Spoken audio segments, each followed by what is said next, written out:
Welcome to Vidyashala's online portal. तो guys आज हम क्लास 10th का साइंस का चैप्टर 2 डिस्कस करने वाले हैं, एसिड्स बेसिस एंड सॉल्ट्स, यानी अम्ल, क्षारक और लवण। ठीक है, तो पहले गाइज वीडियो स्टार्ट करने से पहले अगर कंटिन्यू देखना चाहते हो तो प्लीज़ सब्सक्राइब कर दीजिए और घंटा बजा देना। हाँ, तो बात बिल्कुल सही है, बेल आइकन ज़रूर दबा देना। और चलिए स्टार्ट करते हैं, लेकिन चैप्टर का इंट्रोडक्शन देने से पहले मैं आपको एक स्टोरी बताना चाहती हूँ कि भैया गए तो थे हम अपने बबलू मामा के यहाँ, और सोनू, बबलू मामा और हम बैठ के देख रहे थे टीवी, और मम्मियों का क्या, मम्मी और मामी बतिया रही थी दूसरे कमरे में। लेकिन भाई बबलू मामा के पेट का कुछ इस तरह से था हाल, और अचानक हुआ क्या, ये क्या करा बबलू मामा ने, और हमारी सबकी शक्ल बन गई कुछ इस तरह से। फिर मामा ने अपनी परेशानी हमें कुछ इस कदर बताई कि हो रही है उनके पेट में एसिडिटी। सोनू बोला एसिडिटी, पापा आपने क्या एसिड पी लिया था और अब क्या करोगे? लेकिन उन सभी के जवाब हम इस चैप्टर में पढ़ेंगे। तो सबसे पहले हम समझ लेते हैं कि एसिडिटी, एसिड होता क्या है ना। अक्सर आपने सुना होगा कि लेटे हुए थे आप किसी जगह पर आराम करने के लिए, और आके चींटी ने काट लिया। अब चींटी ने तो काटा ही है ना, आप खुद भी तो काट लेते हो अपने हाथ पे, लेकिन ऐसा क्या हुआ कि चींटी के काटने से आप बहुत ही परेशान हो गए? क्योंकि चींटी के डंक में होता है आगे देख लेते हैं क्या होता है। पर कुछ ऐसा तो होता है जो कि परेशान कर देता है, कुछ उसी तरह की परेशानी जैसे कि बबलू मामा के पेट में थी और चींटी काटने पर आपको हुई। ठीक है, तो ये सारी परेशानियां हैं कुछ सब एसिड का गेम। तो चलिए स्टार्ट करते हैं कि एसिड तब से कर रहे हैं, आखिर है क्या। तो एसिड्स यानी कि अम्ल क्या है देख लेते हैं। Acids are compounds which give hydrogen ion in water solutions. Acids वो यौगिक होते हैं जो पानी में क्या देते हैं, हाइड्रोजन आयन देते हैं। हाइड्रोजन आयन क्या होता है भाई, H+ आयन देते हैं। किस में देते हैं? केवल पानी में। मतलब कोई ऐसी चीज़ जो एसिड है, अगर आप उसे पानी में मिलाते हो तो वो H+ आयन बनाएंगे। एग्जाम्पल देख लेते हैं भाई। एग्जाम्पल है हाइड्रोक्लोरिक एसिड, जिसको हम फॉर्मूले के तौर पे HCl लिख सकते हैं। सल्फ्यूरिक एसिड्स यानी कि H2SO4, नाइट्रिक एसिड यानी कि HNO3। इससे पहले बेसिस समझ लो भाई, क्योंकि एसिड और बेसिस जो है ना वो एक दूसरे के अपोजिट एज अ एनिमी काम करते हैं। ठीक है, शत्रु हैं एक दूसरे के। शत्रु का मतलब है कि एक दूसरे के विपरीत दिशा में चलते हैं। ठीक है, लेकिन हाँ जब दोनों साथ में आ जाते हैं तो दोनों एक दूसरे का काम तमाम कर देते हैं। आगे देखते हैं। ओके, तो बेसिस क्या है? Bases are compounds which give hydroxide ion. कौन सा आयन? Hydroxide ion. गाइस आप लोग देख चुके हैं कि जो अम्ल थे, जो एसिड्स थे, वो वाटर में कौन सा आयन बना रहे थे? Hydrogen ion. लेकिन भाई बेसिस तो कुछ अलग ही करेंगे। बेसिस क्या बना रहे हैं? Hydroxide ion. ठीक है, हाइड्रोक्साइड आयन। अब ये और चीज़ देख लीजिए, हाइड्रोक्साइड आयन क्या है? नेगेटिव है, और हाइड्रोजन आयन पे पॉजिटिव चार्ज होता है। वो आप आगे पढ़ लेना किस तरह से। लेकिन 9th में भी आप इसके बारे में काफ़ी कुछ पढ़ चुके हैं, नेगेटिव चार्ज कहाँ लगाते हैं, पॉजिटिव चार्ज कहाँ लगाते हैं। तो मैं भी यहाँ पे फिलहाल डिस्कस नहीं करूँगी, है ना, नहीं तो मैं अपने टॉपिक से भटक जाऊँगी। तो चलिए आगे देख लेते हैं। फॉर एग्जाम्पल के तौर पे अगर हम देखें तो सोडियम हाइड्रोक्साइड्स हो गए, है ना, NaOH कहते हैं हम as a formula. Potassium hydroxide, calcium hydroxide, और भी बहुत सारे बेसिस हैं। जितने एसिड ज़रूरी हैं बेसिस भी बहुत ज़्यादा ज़रूरी है ना, क्योंकि एसिड्स कैसे ज़रूरी हैं? बहुत सारी चीज़ें जो हम अपनी डेली लाइफ में खाते पीते रहते हैं उन सभी चीज़ों में एसिड्स पाए जाते हैं, लेकिन जब एसिड ज़्यादा हो जाते हैं तो उसकी मात्रा को कम करने के लिए हम बेसिस की ज़रूरत पड़ती है। देख लेते हैं आगे किस तरह से मैं ये बात कह रही हूँ, शायद अभी आपको समझ ना आ रही हो। आगे देखते हैं एसिड्स और बेसिस के बीच में डिफरेंस क्या है। बोला था ना ये दोनों एक दूसरे के एनिमी हैं, और अच्छे से समझ लेते हैं। तो गाइस जो चीज़ें हों खट्टी, कैसी खट्टी हों, टेस्ट जिनका हो सोर, वो हैं भाई कौन? एसिड्स यानी कि अम्ल। ओके, बेसिस होते हैं टेस्ट में बिटर, कड़वे। ठीक है, आप बेसिस को याद करने के लिए 3 B's याद कर लीजिए। ठीक है, कितने बी? 3 B। पहला बी है बेस, दूसरा बी है बिटर, और तीसरा बी है ब्लू। ठीक है, बेसिस, बिटर, ब्लू। इससे क्या होगा आपको याद रहेगा कि बेसिस टेस्ट में बिटर होते हैं, कड़वे होते हैं। ठीक है, और ये रेड लिटमस को कर देते हैं ब्लू। रेड लिटमस को कैसे कर देते हैं? ब्लू।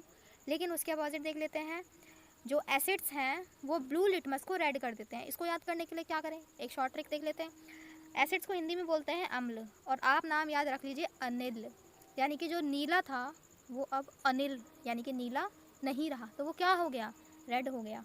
ठीक है, तो होप सो आपको ये ट्रिक समझ आएगा। After that acids corrosive to metals, मतलब एसिड जो होते हैं मेटल को क्या कर देते हैं? कोरोड कर देते हैं, उसको संक्षारित कर देते हैं। ठीक है, चैप्टर 1 में मैं बता चुकी हूँ कि एसिड्स किस तरह से मेटल को संक्षारित करते हैं। ठीक है, और जो बेसिस होते हैं वो स्लिपरी फील कराते हैं, यानी कि जैसे साबुन होता है ना चिकना चिकना, उस तरह से। ओके, तो बेसिस जो होते हैं वो स्लिपरी फील कराते हैं। एसिड्स H+ आयन रिलीज़ करते हैं वाटर में, है ना, और basis OH negative ion release करते हैं वाटर में। मैं पहले आपको बता चुकी हूँ, यही डेफिनेशन है, मेन जो है इंपॉर्टेंट चीज़ वो यही है।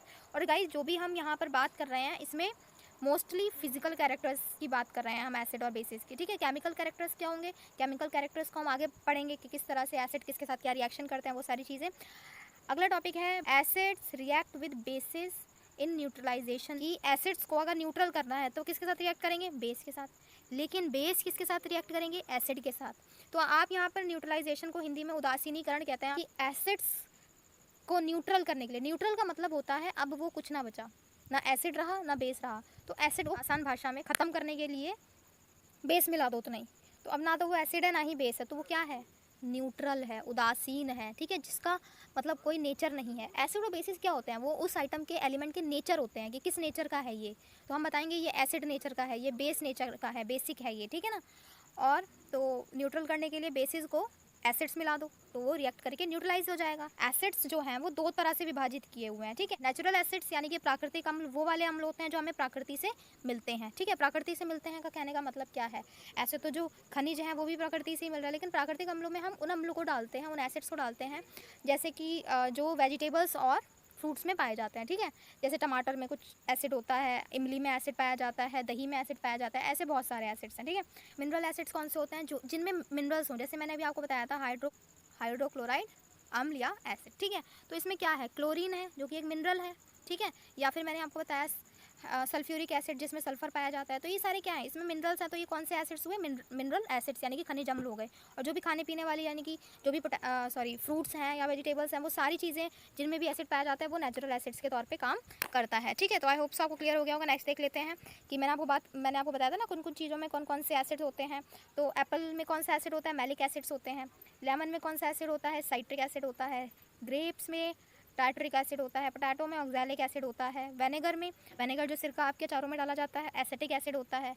दही में, कर्ड में लैक्टिक एसिड होता है। ऑरेंजेस में एस्कॉर्बिक एसिड होता है। और जो चाय आप पीते हैं, टी, उसमें टैनिक एसिड होता है, तभी बोला जाता है ना ज़्यादा चाय नहीं पीनी चाहिए, ओके। स्टमक जूस यानी कि आपके स्टमक में एक जूस बनता है, जूस रिलीज़ होता है जो कि डाइजेशन में आपकी हेल्प करता है, वो आप 6th चैप्टर में भी पढ़ने वाले हैं। उसमें होता है हाइड्रोक्लोरिक एसिड, ठीक है, वो हमारा जो स्टमक है वो खुद से रिलीज़ करता है। उसके बाद है आंट बी, मैंने पहले ही स्टार्टिंग में बात की थी इस बारे में कि क्यों परेशानी होती है जब आपको चींटी काट लेती है। तो कौन सा एसिड छोड़ती है चींटी या मधुमक्खियाँ, कौन सा एसिड छोड़ती हैं, फॉर्मिक एसिड। ये एसिड उनके डंक में पाया जाता है, जब वो अपने आपको काटती हैं आगे तो वो ये एसिड छोड़ देती हैं जिससे आपको थोड़ी सी जलन महसूस होती है। तो भाइयों दोस्तों आप सभी ध्यान से सुन लीजिए, इसको आसान तरीके से सॉल्व किया जा सकता है। अगर जैसे ही आपको चींटी ने काटा आप तुरंत जाइए और कोई बेसिक चीज़ लगा लीजिए, वो आपका टूथपेस्ट हो सकता है। सबसे पहले तो आप कोई भी चीज़ काटे आप सबसे अच्छे से उसको धो लीजिए, उसके बाद कोई भी बेसिक चीज़ लगा लीजिए, उसका एसिड का जो असर है वो कुछ हद तक कम हो जाएगा, ठीक है। अब ऐसा मत करना कि मेडिसिन नहीं लेनी, बस साबुन लगा लिया और बाकी चीज़ें जिसमें बेस पाया जाता है वो सारी चीज़ें लगा ली और आपका एसिड का असर खत्म हो गया, ऐसा कुछ भी नहीं है, ठीक है। और मैं शायद बताना आपको भूल गई, एसिड्स तो आपने बात कर ली कौन कौन सी चीज़ों में एसिड पाया जाता है। बेसिस कौन कौन से होते हैं, जैसे मैंने आपको बताया था कि साबुन जैसे चिकने, तो साबुन क्या है, एक बेस है। साबुन क्या है, एक बेस है। टूथपेस्ट मतलब जो भी चीज़ें झाग बनाती मतलब चिकनी होती हैं, थोड़े थोड़े झाग देती हैं, वो सारी चीज़ें ही बेस होती हैं, ठीक है। लेकिन ऐसा मत कर देना आप लोग कि आपको सांप काट जाए और आप सोचो कि बेस लगाने से ठीक हो जाएगा, ऐसा बिल्कुल भी नहीं है, ठीक है। मेरा कहने का मतलब है एसिड का कुछ असर अगर आप थोड़ा बेस लगा लेते हो तो कम हो जाता है, ओके। आगे देख लेते हैं strong acids, weak acids, strong bases, weak bases. आखिर ये होता क्या है, तो मैं आपको गाइस बता दूं। स्ट्रॉन्ग एसिड्स का मतलब है कि अगर कोई एसिड वाटर में तो जितना ज़्यादा हाइड्रोजन आयन बना रहा है, रिलीज़ कर रहा है वो वाटर में, वो उससे उतना ही ज़्यादा स्ट्रॉन्ग एसिड है। वीक एसिड्स में क्या होता है, जो कम हाइड्रोजन आयन बनाते हैं वाटर में जाके, वो वीक एसिड्स हैं। As it is strong bases के साथ भी वही है, जो ज़्यादा से ज़्यादा हाइड्रोक्साइड आयन बना रहा है, ठीक है, वो स्ट्रॉन्ग बेसिस है। और वीक बेसिस वो हैं जो कम हाइड्रोक्साइड आयन बनाते हैं, लेकिन बनाते हैं कम ही सही, ओके।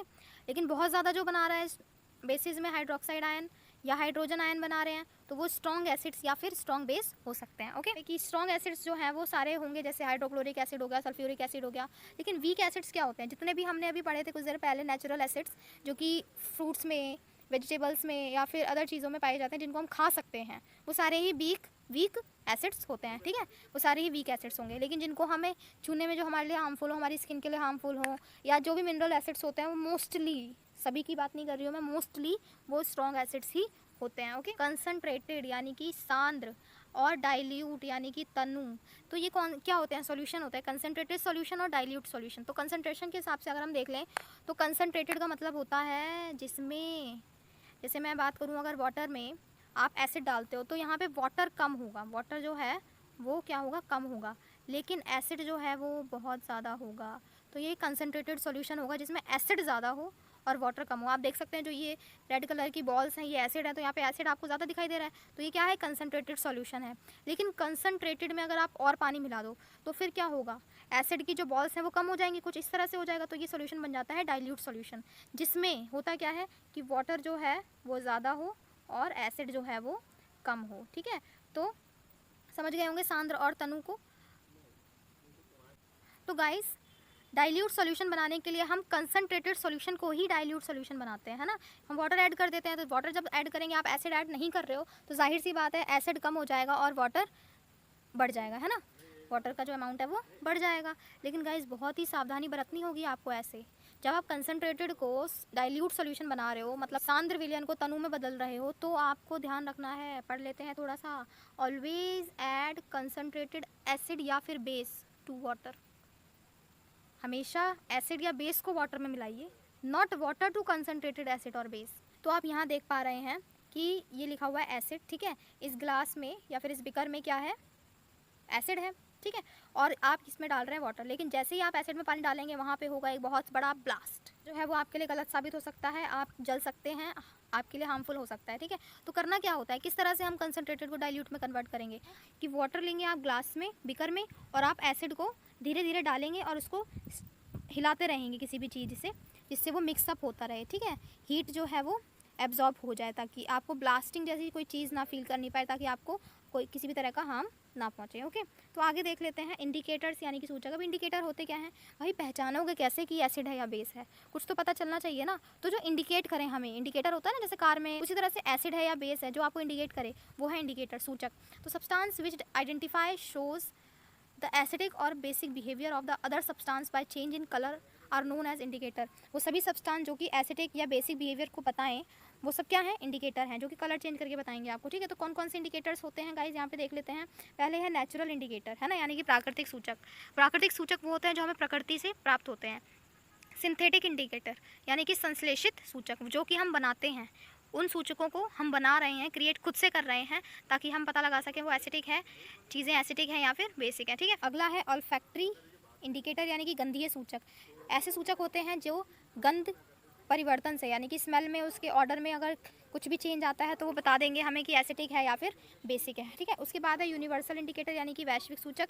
वैश्विक सूचक एक ही होता है पीएच पेपर, जिसके बारे में हम आगे चैप्टर में पढ़ेंगे। पीएच पेपर जो होता है वो यूनिवर्सल इंडिकेटर होता है। नेचुरल इंडिकेटर में मैं कुछ इंडिकेटर्स की बात कर रही हूँ, जैसे कि लिटमस पेपर हो गया, या फिर लिटमस सॉल्यूशन हो गया, या फिर अनियन हो गया, कैबेज हो गया, ये सारे क्या हैं? इंडिकेटर हैं। टर्मरिक हो गया, नेचुरल इंडिकेटर्स हैं। ठीक है, जो कि नेचर से हमें प्राप्त हो रहे हैं और हम इनकी सहायता से पता लगा सकते हैं कि एसिड क्या है, बेस क्या है। ठीक है, सिंथेटिक इंडिकेटर में आप मान लो जो भी केमिकल्स बनाए जाते हैं ताकि हम एसिडिक और बेसिक बिहेवियर को पता लगा सकें, जैसे कि फिनॉफ्थलीन हो गया, ठीक है, मिथाइल ऑरेंज हो गया, या और भी बहुत सारी चीज़ें हैं। ऑल्फैक्टिक इंडिकेटर में हो गया अनियन, वनीला, ये अपनी स्मेल को, ऑर्डर को चेंज करके हमें बता देते हैं कि जो सब्सटेंस है, जो सॉल्यूशन है, वो एसिडिक है या फिर बेसिक है। ठीक है, यूनिवर्सल इंडिकेटर पीएच पेपर होता है। आप डिप करिए किसी भी सॉल्यूशन में पीएच पेपर को, और पीएच स्केल से आप उसको मैच करके देख लीजिए कि वो एसिड है या बेस है। उसका यूज़ करना मैं आपको आगे बताऊँगी। ठीक है, तो आगे देख लेते हैं किस तरह से ये एसिड और बेस के साथ रिएक्ट करते हैं। तो पहले मैं बात कर रही हूँ रेड लिटमस पेपर की।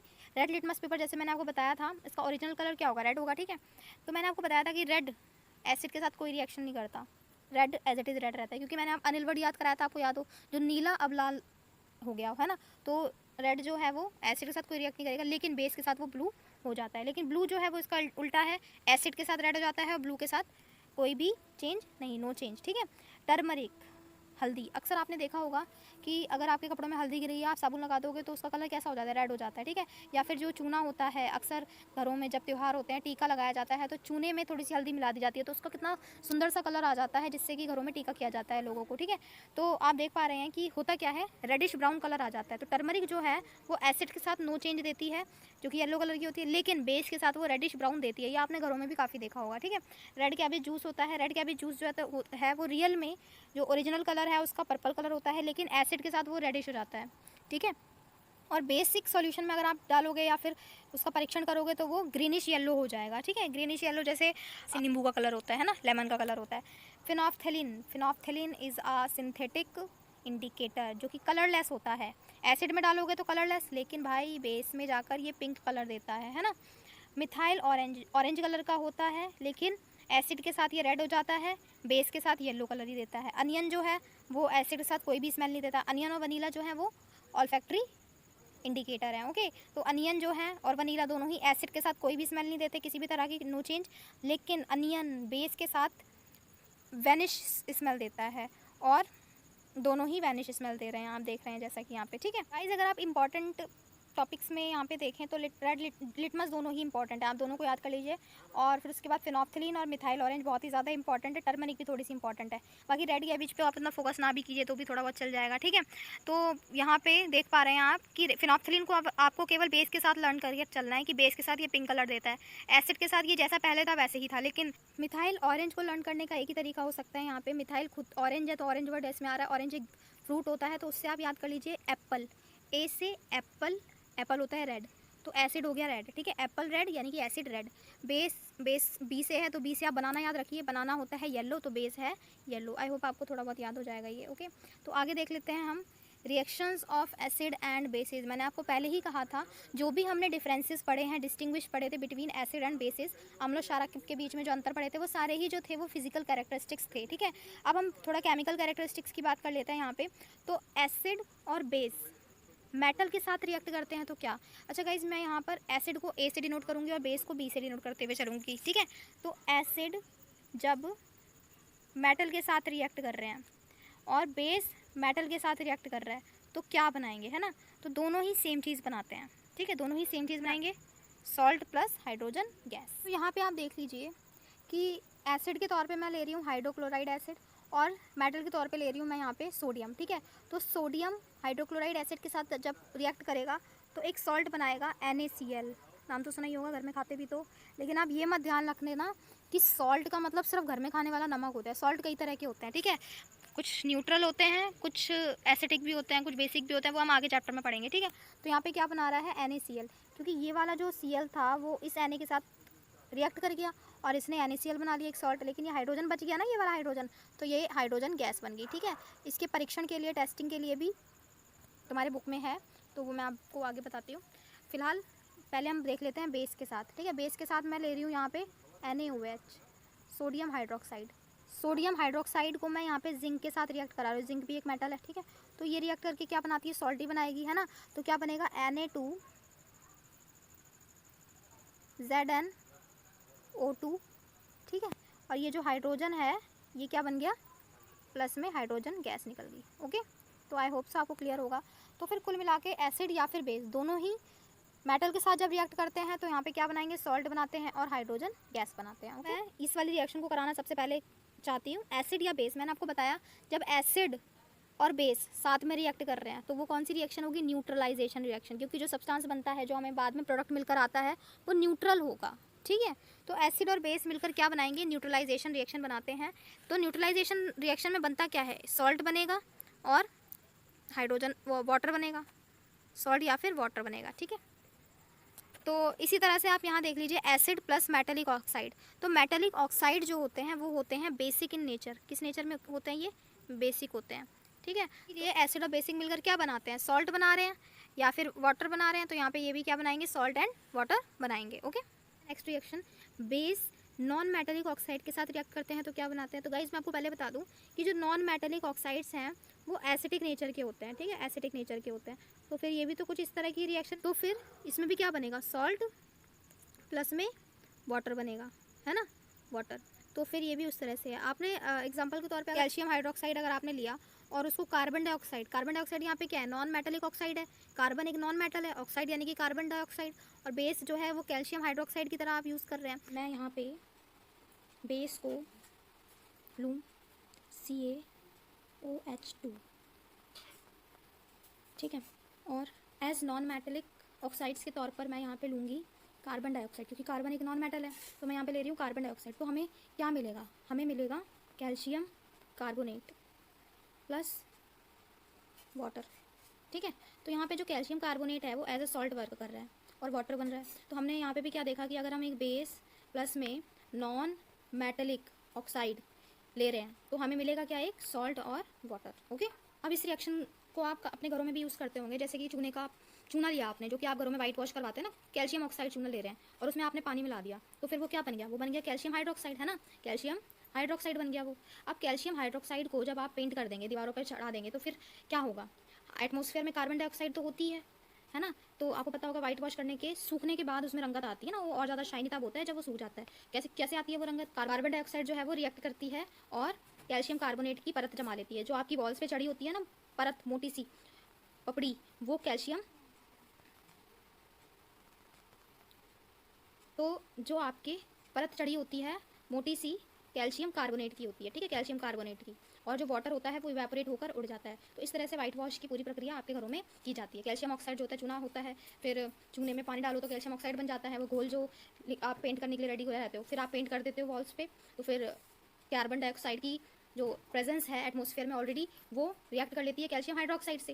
कैल्शियम हाइड्रोक्साइड से रिएक्ट करने के बाद फिर वो कैल्शियम कार्बोनेट बना लेती है। कैल्शियम कार्बोनेट जो है वो क्या है, वो आपकी जो परत चढ़ी थी ना दीवारों पर, वही परत है, और जो वाटर बचा वो वाटर जो है वो इवेपोरेट होकर उड़ जाता है, ओके। मेटल कार्बोनेट के साथ रिएक्ट करेंगे तब क्या बनाएंगे, तो भाई मेटल वर्ड जहाँ पे भी यूज़ होता है वो होते बेस ही हैं, तो ये भी क्या बनाएंगे, सॉल्ट प्लस वाटर, लेकिन यहाँ पे कार्बोनेट है तो कार्बोनेट में कार्बन डाइऑक्साइड भी निकलेगी, तो इसके साथ ये कार्बन डाइऑक्साइड भी बनाते हैं। सेम दोनों एक जैसी रिएक्शन है। एग्जाम्पल जो है वो आपकी एनसीईआरटी में गिवन है, आप देख सकते हैं वहाँ पे, ठीक है। वाटर सॉल्यूशन में एसिड और बेस क्या करते हैं, किस तरह से रिएक्ट करेंगे, तो मैं आपको बता दूं कि मैंने आपसे भी बात की थी कि जो वाटर में अगर आप एसिटिक कोई भी चीज़ डालते हो तो वो कौन सा आयन बनाते हैं, हाइड्रोजन आयन बनाते हैं, ठीक है। तो मान लिया HCl एक एसिड है और हम डाल रहे हैं इसको वाटर में, तो क्या बनेगा, हाइड्रोनियम आयन बनेगा और क्लोरीन अलग हो जाएगा, ठीक है। तो कभी भी हाइड्रोजन जो है वो अकेले नहीं पाया जाता, ठीक है, वो हमेशा हाइड्रोनियम आयन के रूप में पाया जाता है। तो एसिड का तो आप क्लियर हो गया। इसी तरह से जब आप बेस को वाटर में रिएक्ट करवाओगे तो क्या बनेगा, तो हाइड्रोक्साइड आयन बनेगा। कौन सा आयन बनेगा, हाइड्रोक्साइड, और यहाँ पे कौन सा आयन बन रहा है, हाइड्रोनियम आयन बन रहा है। तो आपको क्लियर हो गया होगा एसिड और बेस जो है वो वाटर के साथ रिएक्ट करके कैसे बनाते हैं, ठीक है। सिमिलैरिटीज़ क्या है दोनों में, एसिड और बेस में, तो सभी, यहाँ पे मैं एसिड्स की बात कर रही हूँ, यहाँ पे मैं बेस की बात कर रही हूँ, तो सभी एसिड्स जो हैं वो सभी एसिड्स जो हैं वो मेटल के साथ रिएक्ट करके हाइड्रोजन गैस बनाते हैं, ठीक है। हमेशा पानी के साथ रिएक्ट करके H+ आयन बनाते हैं। सभी एसिड्स की बात कर रही हूँ मैं यहाँ पे। उसी तरह से बेसिस की बात करूँ तो सभी बेसिस जो हैं वो OH आयन बनाते हैं, है ना। ऐसा तो नहीं है एक बेस जो है वो OH आयन बना रहा हो, दूसरा बेस कुछ और आयन बना रहा हो, ऐसा नहीं होगा। जितने भी बेसिस है सारे ही वाटर के साथ रिएक्ट करके कौन सा आयन बनाएंगे, OH नेगेटिव आयन बनाते हैं, ठीक है।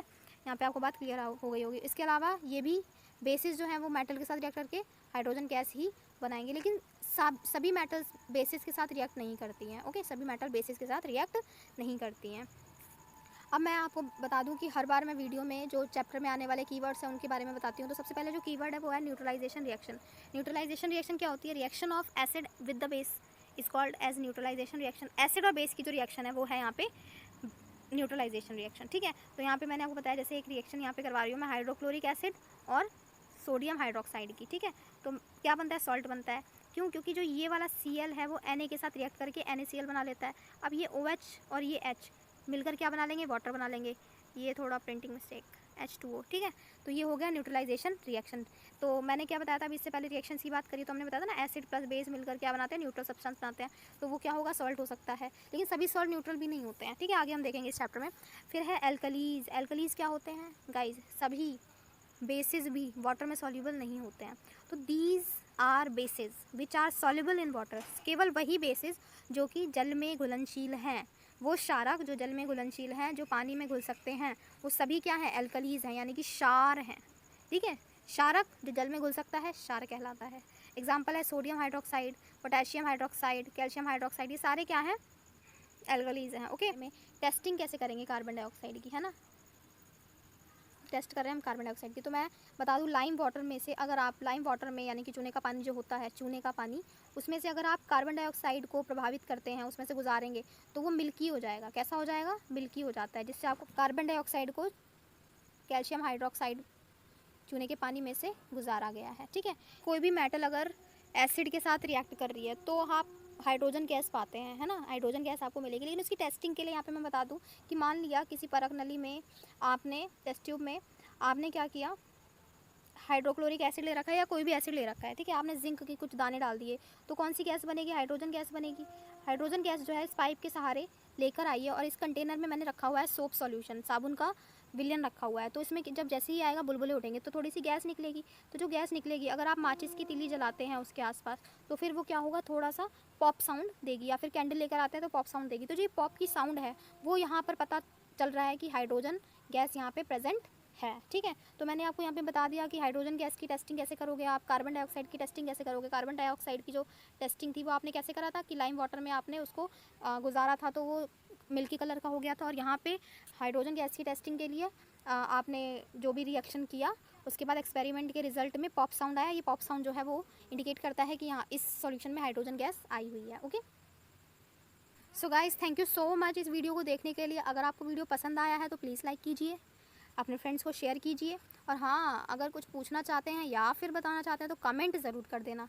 इस चैप्टर से रिलेटेड जो भी टॉपिक्स हैं वो मैं अपनी नेक्स्ट वीडियो में दे रही हूँ। ओके, तो उसको ज़रूर देख लेना, और गाइस प्लीज़ चैनल को सब्सक्राइब ज़रूर कर देना, है ना। Okay, thank you.